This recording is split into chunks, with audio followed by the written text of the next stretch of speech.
respected dignitaries on and off the dais, my dear students, parents and guests.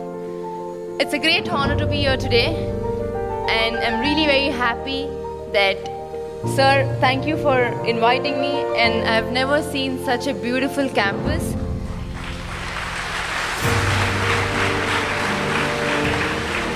And also for the first time, they've also had the CBSE National Tournament Tennis. And I hope there will be many more tournaments conducting here. And the accommodation, the stay and the food that you've been giving. Normally, when we used to play, we never got this type of, accommodation or whatever. We always used to travel. We used to go to the hotel and come back. But I think you know what it is, from the players' aspect, their pain or whatever, the struggle, the hard work that they do, and you have made them so comfortable that in your campus you've given them the stay, the food and the accommodation. I think we all have to be thankful to you. And the students over here, I would like to just say one thing. I think hard work is the key for success, whether if it's in sports or studies. And one more thing is that parents' support is the most important thing. I think for me, my parents' support was always there.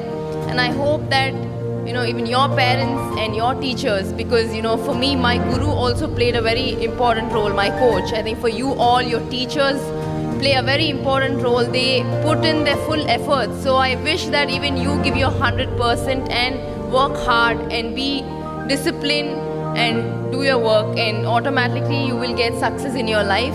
And I wish you all the very best.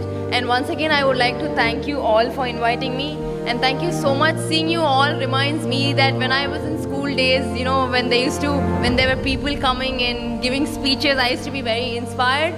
But taking me as an inspiration, and I think for me, you all, your support and your prayers means a lot, and I hope that I will achieve a lot more in my life and get many more laurels to the country as well. And I myself, I hope that there are many stars, sir. It's not a small village or something, but I've seen many talented kids here, and I hope definitely in one or the other sports and also in studies, definitely they will excel. And I once again wish all the very best.